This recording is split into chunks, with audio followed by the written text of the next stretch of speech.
Hale, and this is Tim Talks.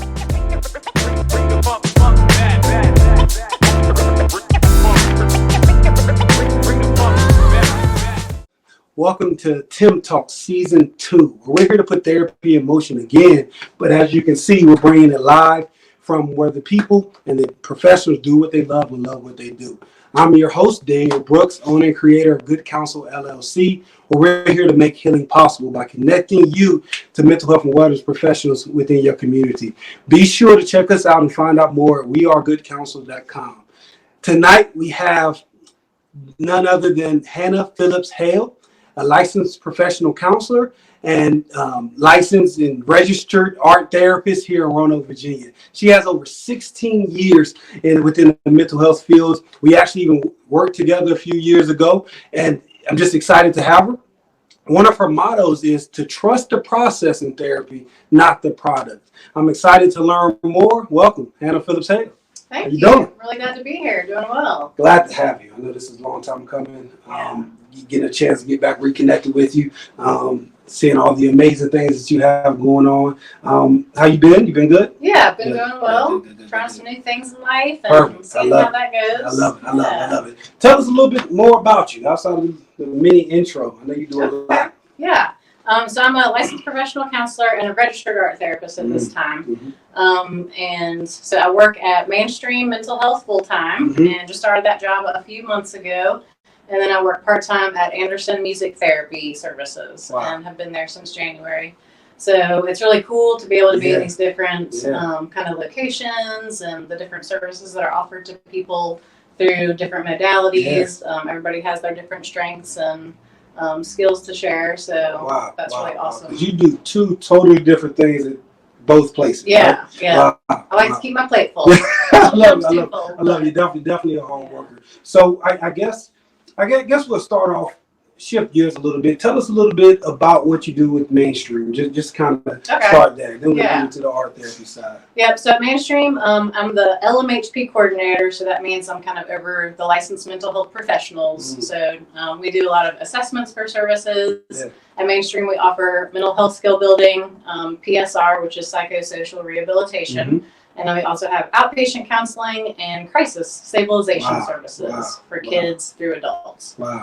So the crisis is the only one that we work with kids starting at age 5 through adults, and all the other services. And outpatient is for kids. That's awesome. But the others are for adults. So that's awesome. And if you guys didn't check last season, we met with Megan and Charlene from Mainstream talking about the adult services there. If you didn't get a chance, go back and check it out from season 1. So I guess now Anderson Music Therapy and working with them, but you do art therapy through them. Right. Tell me a little bit about art therapy and even how those things go together. Yeah. So I do art therapy as kind of a technique in my counseling sessions. So with Mainstream, I do outpatient counseling and use it. Have some children and adult clients, and then at Anderson Music Therapy Associates and Anderson Music Therapy Services, it's mainly kids. So with AMTS, it's a lot of toddlers and children and adults with developmental disabilities or neurological disorders. So it's a little bit different clientele. Sometimes insurance, that depends on what can be paid at this service or this service. So those are some of the differences between Anderson Music Therapy and Mainstream. But yeah, I got into art therapy probably as a child. So when I was a kid, I was kind of that weird kid. Probably many of us were, but a lot of people would be like, "You're weird." I'm like, "All right." And then so through childhood and kind of into my adolescence and teenage years, which are some challenging years. Kids are mean. Yes. And sometimes I felt like my own worst critic. There were a lot of expectations to me. I had a lot of anxiety and depression issues just in regards to like perfectionism and meeting the standard, which I pretty much often put on myself. And so I found an outlet through creativity, whether it was music, dancing, art. And so I found art as just like my place to always go. It was my safe place to express myself. I knew that there wouldn't be any judgment and just kind of problem solving through some of the things I was experiencing. Even the problem solving with new materials like I don't know how to paint. I'm not good at it. So that in itself is like, okay, well, I'm going to try this out and get through some struggles.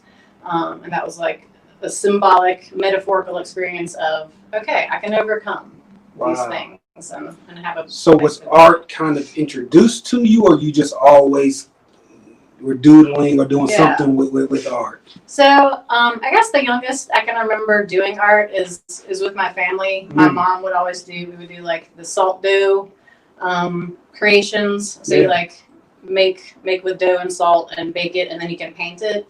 So I had like all over my room different things that I made. You know, just lots of colors. Always been kind of artistic, at least. At least interested in exploring things. Wow. So I guess now, you know, with art, when did you decide? How did you decide to make, you know, art a part of your therapy? Yeah. How did that kind of come about? Okay.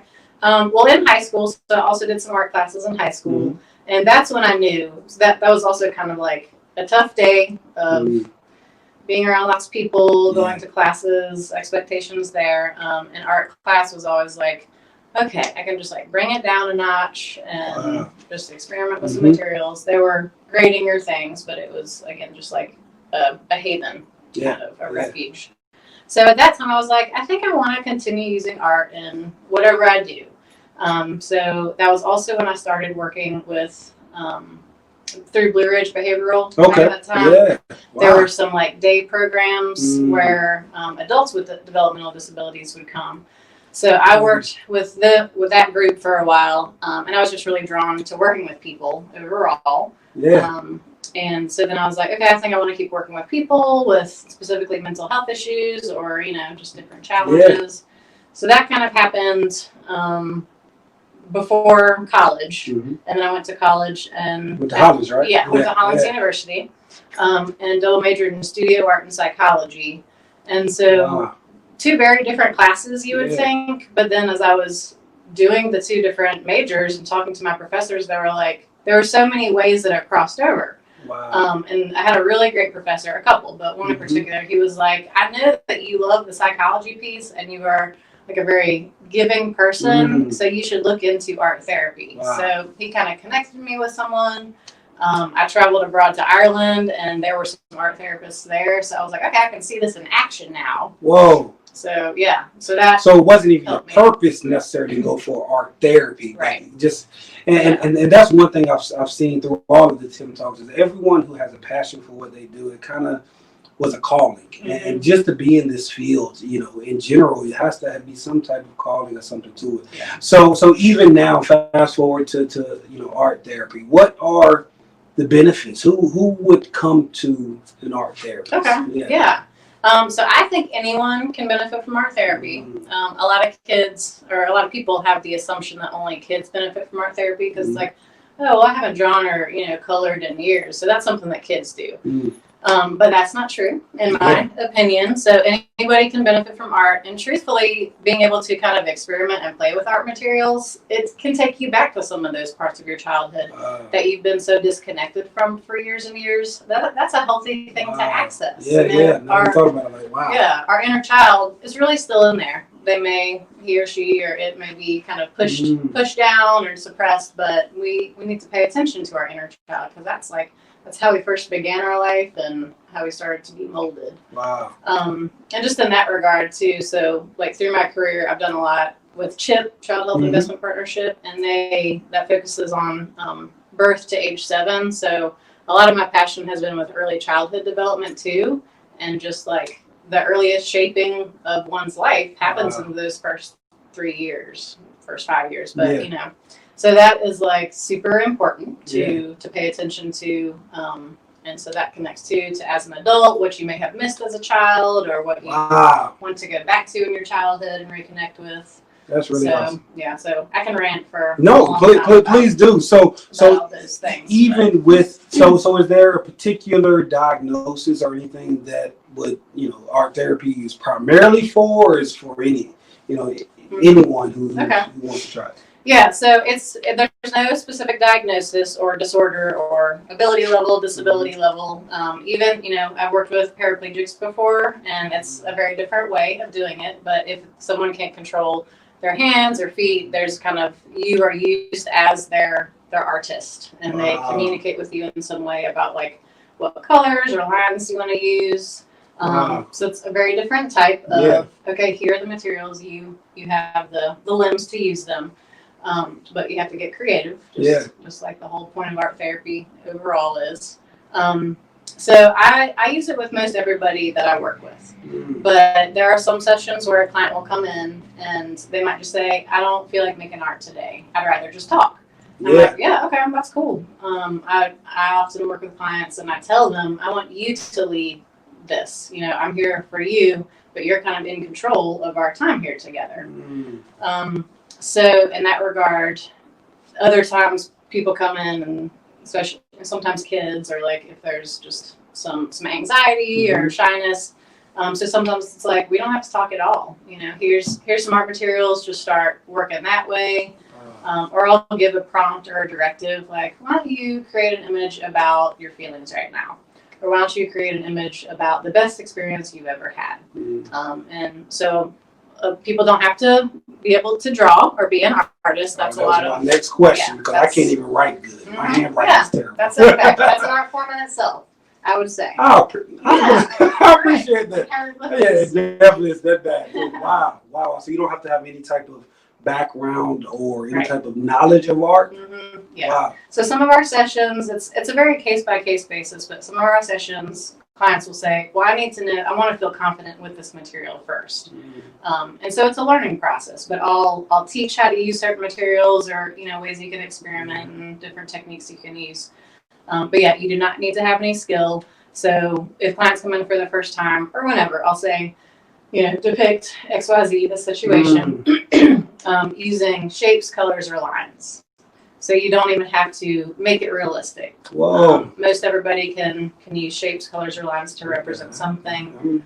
Or symbols. Something like that. Wow. Yeah, I mean, anything that represents what's going on. Because I'm not here to interpret. That's also, I think, a misunderstanding. You're in my brain, because that was my next one. So there's no, because I feel as if there's freedom in just being able to do, you know, and you know, some guidance, but just being able to put what's in your head and your heart out on paper, on canvas. So from that, there's no interpretation. There's nothing, because, you know, in movies, they say, what, he or she drew this picture, this means this. Yeah. That's not art there.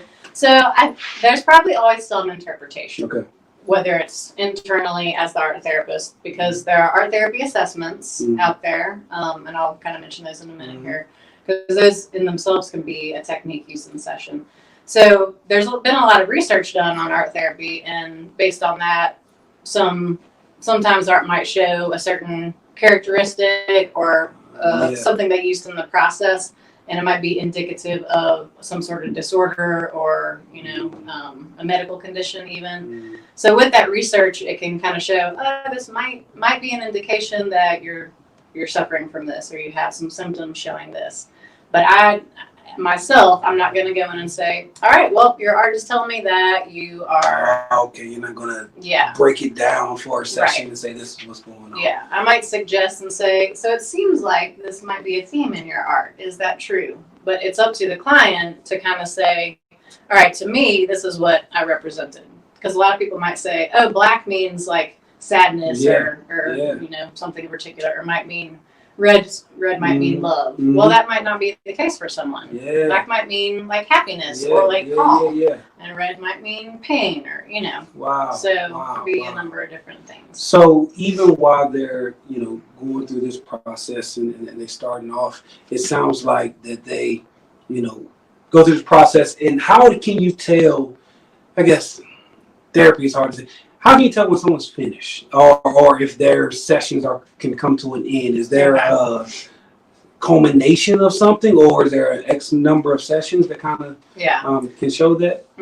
So I would say, and I feel like my answer for most everything is like case by case basis. Depends on the client, depends on the situation, and so I feel like counseling and therapy is kind of like a dance. Me and the client, and kind of like, so I'm leading at times and the client's leading at times, and we're kind of figuring out the moves and figuring out where we're going. Yeah. So I very much, just the way that I work, I'm like, so, checking in with progress. Where do you feel like you are now compared to when you started? Do you feel like we're at a good place? Wow. Do you want to taper down to less frequently? So that's a very brief answer. Yeah. No, you're fine, because I know with talking to Christine last season, with play therapy, she talked about it can, help especially kids or even adults, and release their trauma or their past by just putting it down on paper, or playing with it in the sand tray and things, and the same thing with music. Do you see that with art? Like people with trauma can express themselves through the art. Yeah. So there's this might be another place where I rant a little bit. Yeah, let's go. I love it. Let's go there. So yeah, art can especially be helpful for people who've gone through trauma. We've all been through some sort of trauma. Big T, little t, big trauma, little trauma. There's various kind of a spectrum there. But where we hold our trauma, different places in our body, but in our brain, so the right half of our brain is a lot of like sensory pieces. So it's your visual, kind of hearing, sensing, emotions, kind of all that. So the right side of your brain is accessed when you're creating art. The left side of your brain is kind of your communication, organization, calculations, a little bit more like rigid brain, I guess. So the way that art therapy can work is it can kind of connect the halves of your brain more, because you're communicating through art, and you're using that other side of your brain, which is accessing the amygdala and the hippocampus, which has to do with like your emotions and your memories. So think about a traumatic event that you've had. And I don't know if you want to share about it or not, but so let's say if you were in a car wreck. Sometimes if we're in a car wreck, it's a lot going on, and we might smell the smell of gas, maybe see the sight of a broken bone or blood, hear the crash of glass or windows of the car, etc. So it's hard to make sense of that, but remembering the vision, the images that come up, along with what we heard, smelled, sensory piece, so that can be kind of put down on paper, on canvas, etc. When there's no words to express that. So does that make sense? It does. It's kind of hard to describe, but so it helps. Art therapy can help kind of like connect your brain halves working together, because some people say, oh, you're right brain or you're left brained. Really, we're all both brains. One might just function more than the other. But so it's a way of communicating some of the trauma without doing it verbally. Because I can imagine you start here with an individual who may not be able to articulate or want to communicate it right now. Just through going through this process and getting it down on paper, or however their art is, eventually can get to the point where they're able to at least explain their art or why they did those things. Wow, that's really awesome. That's really awesome. And before we get into some of this, I know you talked about you're getting into another field or realm. You do everything already. That's infant mental health. So that Tell me about that. Where did that come from? That kind of connects back to my days with Chip and the early childhood development. And so infant mental health, it's Michigan has like an infant mental health association, and Virginia just started one within the last couple of years. So they're offering like endorsement and certification, but the whole point is knowing that mental health and health overall starts really in the womb. And from day one. But you hear a lot about like read to your baby when you're pregnant, or talk listen, have your baby listen to music, talk to your baby, and there's research and there's studies done on that. But even when the infant comes into the world, like what you are doing as a parent or a family member or a friend or anybody in that infant's life is helping shape and mold them and affecting their health from day one. Even when you don't think they recognize or know what's going on. Exactly. Yeah, because they do. And exactly that. They may not be able to verbalize or like make eye contact or respond in a certain way, but they're taking in all that information, learning it. That is what is shaping their reality. So from day one, they're learning, okay, this person's going to respond to me, or this is what I know what to expect in my environment. Wow. The level of consciousness about it may not fully be there. But it's still all going on. It's so with that, would it be just teaching parents and adults about how they affect the infant mental health, or is it actually doing something with the infant? Yeah. So it's kind of including the infant and their caregivers. Oh, wow. Okay. So it might be, if it's just a single parent or a grandparent or uncle, guardian, whoever. It's including both the child and their caretakers, and just kind of assessing how they interact, what frustrations they might have, how the baby and infant responds, kind of connecting some of okay, well, this thing just happened before the baby started crying and throwing a fit. So connecting some of that. Whoa. And just empowering the parents to keep baby front and center as much as possible. Yeah. While still taking care of themselves, of course. Yeah. Wow. But all the components that have to do with a healthy family, which it's a lot. And a lot of it's out of our control. But doing whatever you can control just to be there for the infant, for yourself. Wow. So that's kind of like a simple breakdown. Yeah, because right now it's almost like just care for the baby until they're old enough and then start talking to them. But now you're saying with this research, it can start even from birth to start to kind of shape how they respond and what, recognizing how they respond to certain things. That's going to be amazing. That's really awesome. It's, early child development is, always been an interest of mine, but I had never heard of that. That's really cool. Yeah. And I think you don't know until there's actual research out there. And I still hear people say, and it kind of makes sense. It's like, well, they're not going to remember anything until they're like 2 or 3, because that's actually when they can interact with their world. They can get up and start talking and walking and doing things. No, they're interacting. They may not be actively doing it, or you can't tell, but they're interacting and learning and taking in all of this information from their surroundings. So they're able to understand, or can't think of the word, but if trauma happens early, they can definitely affect. Because I know I've worked with foster parents before. They said, I got him when he was a baby. He doesn't remember anything like that. So I can imagine that. Now you're saying that's not true. There's something going on in there, especially if it's manifesting now as they get older. Wow. Exactly. And sometimes it's just a feeling. I mean, sometimes you can walk into a room and you're like, whoa, there's some tension going on in here or something. Yeah. So I don't even know what's happening, and I can't necessarily pinpoint, oh yeah, that person's yelling or this person's crying.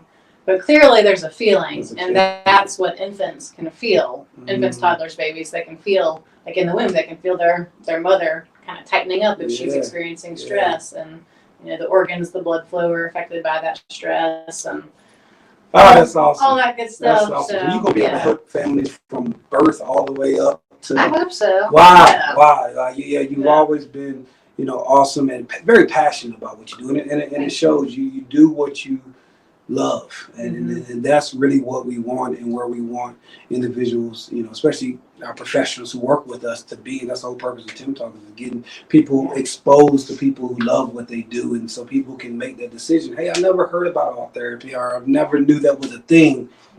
I like this lady, she broke it down. Let me find an art therapist and see if I can get involved. So speaking of that, what does the session look like? All right. With you guys. Don't have me write anything. Okay. Yeah. I don't write a novel or an essay or anything. So these are some examples of some of the things that you might do in an art session. I like to have a lot of different materials available, because some people either had a bad experience with something previously, so they're a little resistant. One of the goals might be for that client is to become more comfortable with it. Okay, I know you've had some struggles in the past, but let's try it again. Wow. You're in a new place in your life. You've probably learned and changed since then, so let's start fresh now. So me even saying I don't know how to write, that's could be part of my session. Wow. Wow. So you started already. I've had some barriers in your life. We're going to address that. Wow, I love it. Oh, that's really cool. Okay. And there are some things to pay attention to. So I'm going to kind of backtrack just a little bit here. So a lot of people do art therapy techniques, but there is the American Art Therapy Association and the Art Therapy Credentials Board are two different governing bodies. So if you are a practicing individual, you can do art therapy techniques, but it's not really art therapy unless you've gone through the training. Techniques. Right, yeah. So the Art Therapy Credentials Board, you can be a provisional art therapist, then registered, and then board certified. So I'm working toward my board certification. And then now, which is awesome, at least to me, there's going to be a licensure option in the state of Virginia. Wow. Yeah, that just got passed. So it'll be a separate license. Oh, wow. Yep, yeah. Wow. So this is the very beginnings of kind of that process. We'll have to do a lot of... Or it'd be like LATR? Yeah. Later? We'll go with that. Later. Yeah, Yeah, I like it. that sounds good. That's really cool. Yeah. Wow. Yeah. So that's really exciting just for the field because you know, for trained art therapists, it is a very intensive process of getting your supervision hours, your client hours, learning the different skills and techniques. And anybody seeing an art therapist, you want to know that they're trained, not just like, all right, here you go, make some stuff, which is cool. Not just passing time in a session. Yeah. But there's a lot of other techniques involved. You know, all the psychological and diagnostic and all those things that are also included in counseling programs. So from that regard, there are also some materials that might trigger people, especially if you've had trauma. You know, certain materials are symbolic or represent something that may have happened. So knowing what materials to start with the client is important. Wow. You learned it through your initial assessment? Yeah. So there's a lot of different art therapy assessments that you can use to kind of determine their ability, comfort level, what kind of topics seem to be most important to them to be addressed sooner than later. So I was going to make some other point, I forgot. But yeah, we will kind of, I usually start with something that a client can maintain a little bit of control over. Okay. So like a marker or crayons, colored pencils. Most everybody can kind of use those things. Paint is a little bit more tricky because it's fluid and it's kind of hard to control. Wow. So I don't want to start with that typically unless someone asks for it because it could become frustrating. Wow. So I'm going to show you some of these things, but let's actually get you to do a little activity. Let's do it. Okay. So art therapy is, well, here. So fold that into, let's say, 4 squares. 4 squares. Yeah, so 4 squares. Sometimes I might start with 6 or 8. But art therapy is kind of a different language because it's a different way of communicating when words don't always suffice. It's kind of that different vehicle to self-expression. So one of the main things that we like to start with is like, so what is your language through art? So with those 4 squares, choose some colors to depict some of the emotions that you might experience on a regular basis. Okay. And so I might say, how about like happy, mad, sad, confused? Happy, mad. You said sad? Oh. Or any kind of feeling that might be similar. Sad. And then you said confused. Here. Okay. And you can always choose other colors or add anything you want to. Okay. So in each square, draw using shapes, colors, lines, symbols, whatever comes to you. Draw something that represents that feeling. Okay. And so if you like, maybe write the word at the top just to help you remember. So we're going mad here. You said shapes. Shapes, lines, colors. Shapes, lines, colors. Okay, let's go.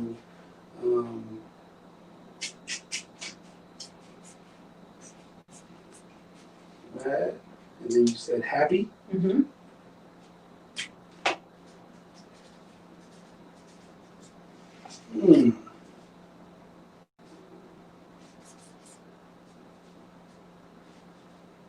My best start. Okay. And then sad. No, I wasn't confused. I was sad. Sad and confused. Sad and confused. So let's go here. Sad. Let's just go line.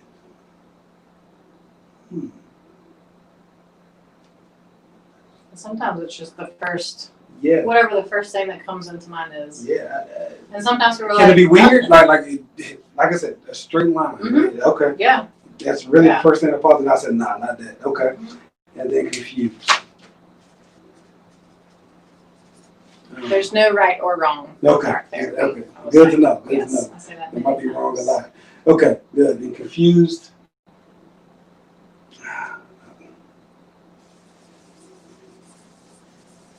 That's it. Okay, cool. So yeah, this is one of the ways that we can kind of say, okay, this helps us understand.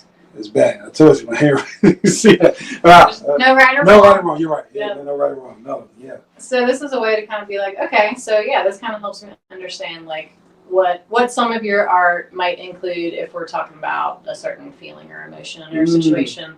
And it doesn't have to always include that, but this is just kind of a general like, all right, yeah. So it's almost like a getting to know you part. Wow. Yeah. Just kind of, the practice of, okay, I don't have to use words here. I can just use symbols, and just getting it out of you onto paper or canvas, like we talked about. That distance then lets you talk about the feeling separate from yourself. Wow. Sometimes, we experience guilt and shame, I think, and all sorts of challenging emotions. And it's like, well, I'm feeling really guilty about this thing I did. I just want to cower over into a corner. And so when it's here, it's a little bit easier to say, yeah, this thing happened and it produced this emotion. So it's separate from yourself, so it's a little bit easier to address in that way. But, wow. And I even noticed while I was doing it where I guess the therapeutic part comes in is that, I'm hesitant. I don't know if that's okay. I don't know if I can do that. And you kind of coaching me through it and just saying that's all right. Even it started there just with being okay with whatever you put down and being open to it. That part is freeing, I can imagine, just, straight off. Yeah. Wow. Yeah, there is no right or wrong. I think in art making, that's the whole, we can get philosophical, but, what is perfection? What is normal? What is beauty? What is art? All sorts of things. All sorts of things can be art. Some people make art purposefully to provoke a reaction. Other people make it to look beautiful. Okay, so they're both types of arts, but expression itself is artistic and creative as well. And just making a mark in itself is, you're making a mark. You're making an impact. You're creating. So kind of taking down to that.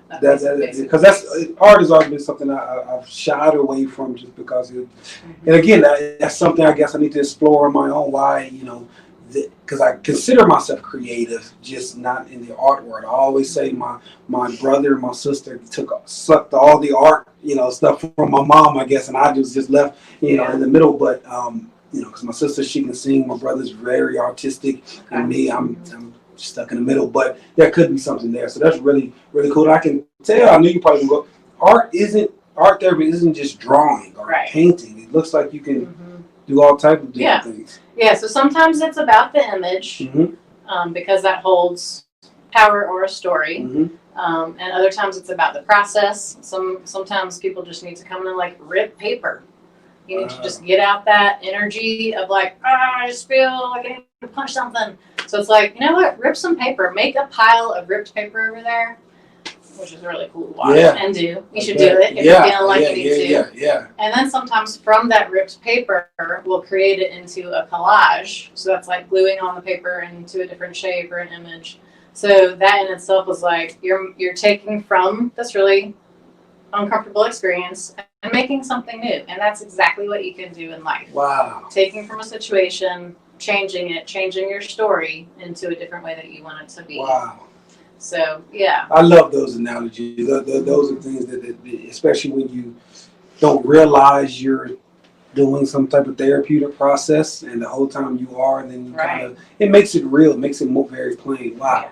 Yeah. Wow. That's awesome. Yeah. So I always, I'm trying to make sure if I want to ask this one first. Yes. We always ask in Tim Talks, it's towards the end of our session is, what is your hope? Well, let's start here. What would you tell someone who's hesitant about going to therapy or trying therapy for the first time? Yeah. So I think what you're doing is really awesome and gives everybody some information about, okay, it's not just sitting on a chair, laying on a couch, talking to someone. There are all sorts of different ways nowadays that you can access support and help and a place to kind of process what your life has been about, what your life is about now. So I would just say that, yeah, seeking out information. There's lots of education, seeking out someone like Daniel to tell you what options are out there, some sort of consultation option, like, well, this is what's going on, and I feel like I would rather this type of service than this type of service. But I think just giving it a try and knowing that it's a place where you can make the decision for yourself. You can take some control over in your life. And if it doesn't work, then you always have the option to say, all right, I think I'm not going to try that. That's it. Or give it a few more chances and see. We're all human. But it's definitely worth a try because as you can tell, the people who do it, it comes from a genuine place. Especially the people that we try to bring you guys here on Tim Talks, it comes from a genuine place and you guys love what you do. So I guess the segue into, a final question is, what is your hope for the future of even your services or mental health in general? Yeah. So kind of both, but yeah, I'm hoping with mental health in general and kind of just healthcare overall, I hope that there are more options for people. So I know like equine therapy and animal therapy, music therapy, dance therapy, trauma therapy. I love it. Preface there, a trailer. I love it. That's it. So yeah, I hope that there are just more and more options so that people know, okay, I think that would work best for me, or I want to try that at least. I really hope that insurance companies also cover these different options. Currently, like being an LPC is also what gave me the ability to do a lot of other stuff, because just being a registered art therapist, it might not allow as many things. And like I know music therapy is also, they're on their path toward licensure. Wow. But it takes a lot of time and work and pioneers fighting for that.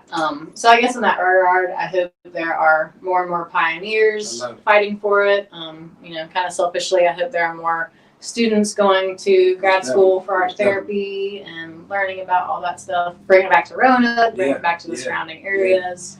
And that's just something in general that I just love that you said is just more people going into the practice, because I remember I didn't find out about actual therapy or psychology until I was like a senior in high school and somebody introduced me to psychology. Right. So even starting those practices early, that's a big thing that we're hoping to do in the future through Tim Talks, is being able to introduce kids to this form of therapy in the future.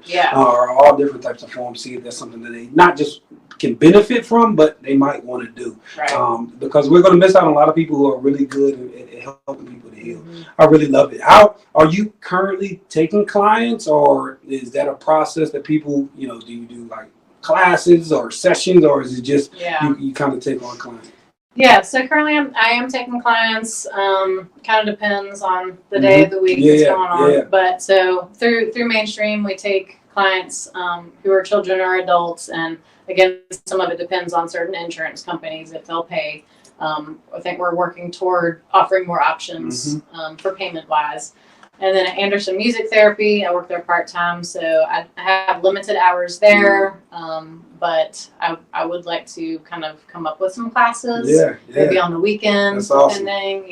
That's awesome. And so in the counseling session, we do certain things, but in a kind of open studio too. That would be great, and more people could come at one time and kind of like sharing their experiences with each other, learning and teaching different techniques with the group and that social aspect.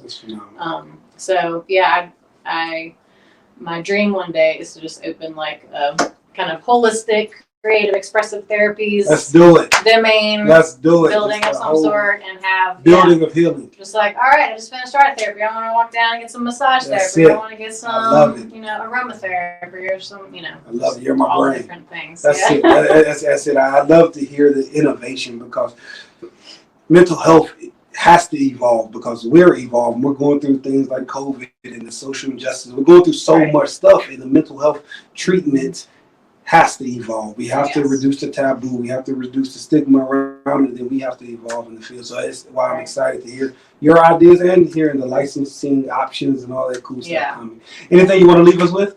I think just, as all this is, the licensure and a session and life itself, getting through struggles, it is about the process. It's, we have a goal and, expectations, I think, for ourselves or for others, but it's about the process, kind of learning, building skills, gaining strengths through that, not about the product or, where we are down the road. Let's be in the moment here, doing the process and see how it goes. Journey, not the destination. Right? That's right. I love it. I love it. I really appreciate you. Thank you so much. Thank you, Daniel. You guys, this was Tim Talks. You got a chance to hear from Hannah this evening. You guys can check out and get more info down at the bottom and streaming across the bottom from Mainstream Mental Health or Anderson Music Therapy by visiting those websites at the bottom. Again, it's not the product, it's the process, not the destination, but the journey. This has been Tim Talks. Good counsel, make it healing possible. Have a good evening. Peace.